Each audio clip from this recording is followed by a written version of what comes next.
I know what was the kind of people who were there during my time, and now what is the new kind of crop of girls and boys coming into the service. What is their aspiration? So, to put it to you frankly, all of them are products of a process. You study and then you go to any coaching institute and they make you study whatever you opt for, and then they press and mold you to that, and the answers are the same, the response is the same, dress is the same, wear a blue shirt, wear a black trousers and a polished shoes. May I come in, sir? Can I sit, sir? Good morning to you, sir, madam, like that. They are all the same type of people. So this has become an industry, like quota, JEE, NEET and things like that. This is also UPSC in Delhi. By and large, this industry works very frantically in Delhi. Of course, other places also, Chennai, Hyderabad, Rao Study Circle, and so many study circles. The other point I want to make is, if you see the first page from ever since the results came, Indian Express, Times of India, full page thing comes. All those children who come as number 1, number 2, number 3 are girls. And if you go little deep into that, they are people who have attempted 4 times, 5 times. And not that they failed. Many of them could have passed also. Passed means selected, not pass, fail to high, selected. But then they are doing better and better. Okay, you got into police and you want to get into IAS. So there is a girl called Uma Harthi. It's coming every day. You see third, number 3, she stood third. 4th or 5th attempt. And her father is only a head constable in the Andhra Pradesh or Telangana police. So look at the background, look at the people, look at the kind of education she would have had, and look at the ambition. What I am trying to tell you is, the scope is plenty. The percentage of you getting selected is very, very high. But what Ashutosh was traveling with me yesterday, I said, if you want to become a UPSC candidate, then don't join Mumbai as a management trainee and then try this also. It doesn't just happen. It has to happen when you give full time attention. Go through that, go to a counselor. Even before you join the academy or coaching center, they have a counseling session. They ask you what is your capability, what's your core competence, help you. These are all the subjects, this is what you should do, and things like that. It is not that everyone will get everything which they have studied in the college. So you have to take some things which are not known to you, like sociology, history, and things like that. I did economics, so I can put only at that time 3 compulsory papers like English, general knowledge and essay, and then 3 lower papers and 2 higher papers. Now the system has changed. So then I could get only 1 economics in the lower out of 3 and 1 in the higher. That's it. All other subjects I had to select something which I didn't know. So this is what will happen to you. Of course, pure physics and this lady would get 100 out of 100 in her chosen subject. Physics, she is a doctorate, PhD in physics. But then what happens to the other things? So that is how it is. I also would like to tell as an anecdote, one of my batchmates called Bolanath, he was a research scholar in mathematics. And obviously science, and so everywhere he got 100 out of 100. But in his personality, he got only 10%. Personality means interview. He got only 10%. He was absolutely, normally no hope, but then he made it because the total merit method, he got 100 out of 100 in mathematics because he was a PhD scholar. So like that, the chances of winning is very, very, very high. Of course, whether you fit into that, the culture suits you, how do you survive and all is your own choice and destiny. So this is how. So Pranav also asked, what is it you want? As DGP of the state, I want my young people to have 2 characteristics. One is you be honest. That is a rare thing now. I want to tell you, it's a rare thing. IIT, IIM ho, ya koi bhi ho, the rule is 99% of the officers are corrupt. There is 1% of them who are non-corrupt. I worked in the CBI as joint director for 3 years. Rajasthan, Gujarat, Goa, Maharashtra was with me. And I have arrested so many of them from the UPSC selection and at the higher levels, MD Air India kind of people. So this is the situation. So what do we want as DGP? And this is either you be honest and also you have to take hard decisions. Unfortunately, what we find is Honest people don't take decisions because they don't want anything. Lagna nahi chahiye, daag nahi lagna chahiye. You know, then the most efficient people are most dishonest. Because they take a risk, they take decisions, they take money, and then what देखा जाएगा जो होता है बाद में देखा जाएगा. Whatever happens, I'll either sort it out politically, or I can go to the court and engage Harish Salve and become a winner. So what I expect, Pranav, I'm answering your question, is that we need people who are honest, and we need people who will take decisions also besides being honest. If you ask me what is great about being honest, everyone is supposed to be honest. Nothing great about you. We don't need to make a statue because he is the most honest fellow I've ever seen. Nothing. It is part of the deal. You have to be honest. What should I become and what should I do to become what I want to become? Because that is the question which troubles everybody. So to answer the question, what should I become?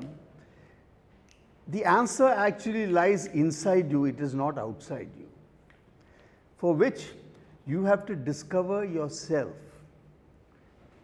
You have to understand what you like, what you don't like, and even that is a dynamic process in life. You can be honest at the beginning of your service, and you can be a terribly corrupt guy somewhere in between.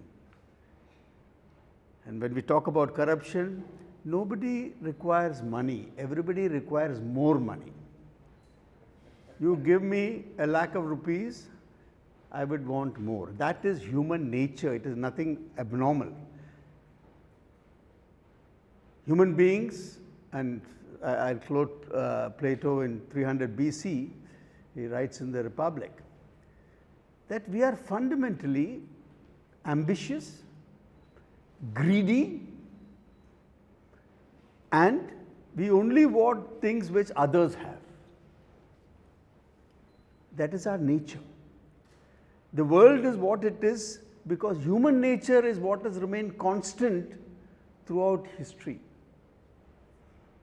Why it is constant and so on are different issues altogether, but that is why that we first have to accept that is how we are.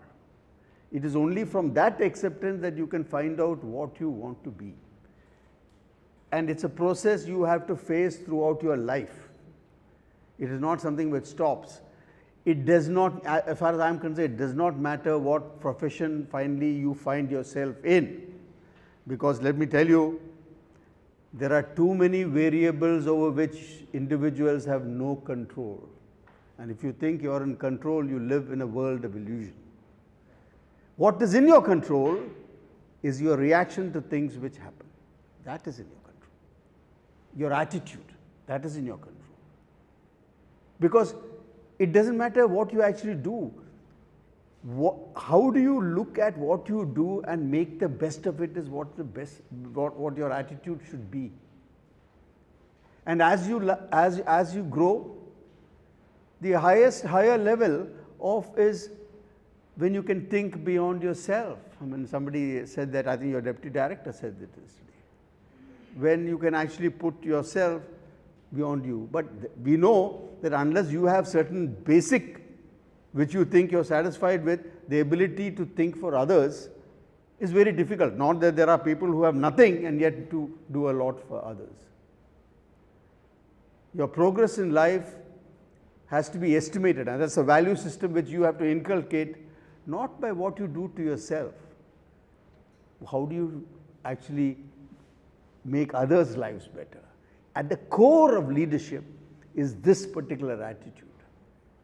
And as you keep rising, and you people are in the best institution that this country has, you are not only, your future is so bright, but life will always be something which you can't imagine. And you're going to live in an age in which change in technology itself is overtaking the human ability to comprehend, to even predict the future.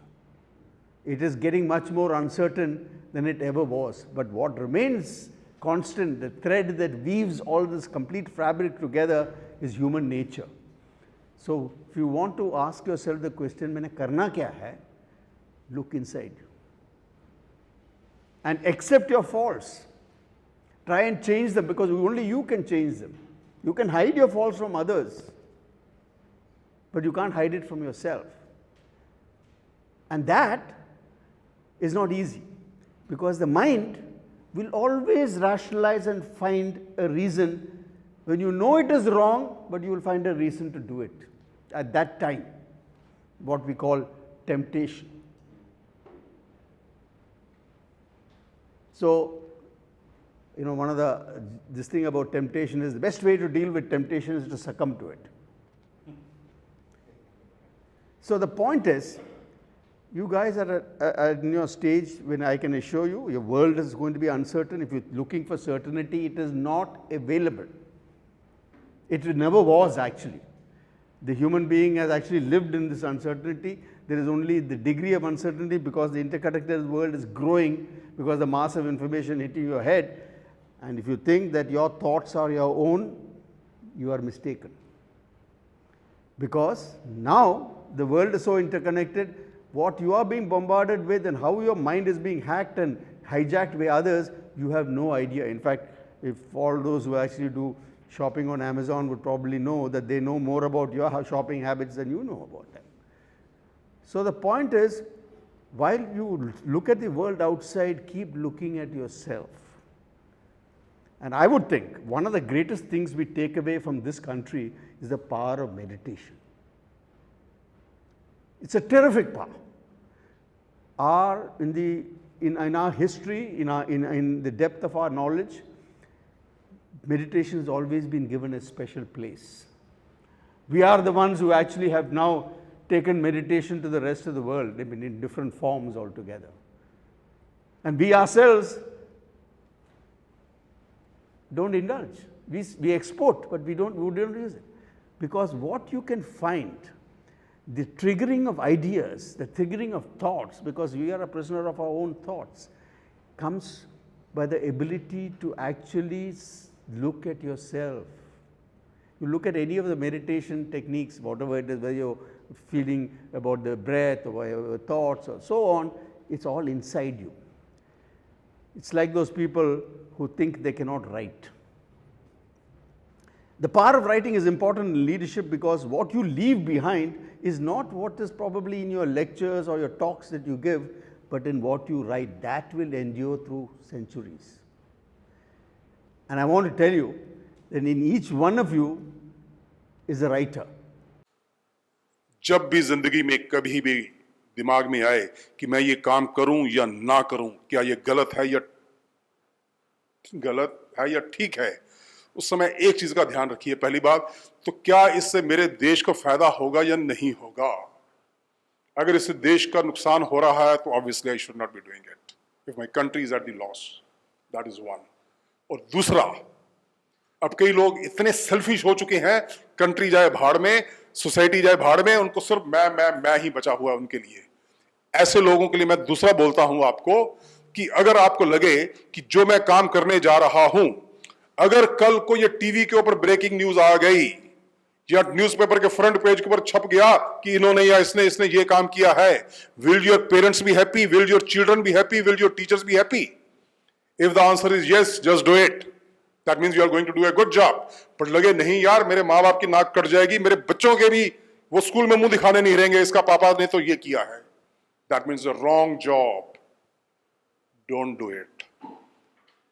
That is the method of remaining on the honest path. और जो साहब ने बोला पैसे का लालच की तो कोई लिमिट ही नहीं है इस दुनिया में, let me tell you, there is no limit. जबकि what we eat is just roti dal, simple, that's all. जो नॉन वेज चिकन खा लेगा और कितना खा लेगा। आज फौज हमको इतनी पेंशन दे रही है, मोर देन 1 लाख रुपए, let me tell you. Sir की तो और भी वो ज्यादा होगी क्योंकि sir retired as a lieutenant general, I retired as a commander. More than 1 lakh. मैं और मेरी wife, we can not spend that money, so why do I need more money? I don't need more money, let me tell you. आज मेरे हाथ में एक band बना हुआ है, Youth for Nation. We created this organization 2 years back. We are roaming around all over India in colleges and universities and motivating the students. Rashtra Sarvopari, Nation First, that is the motto of this.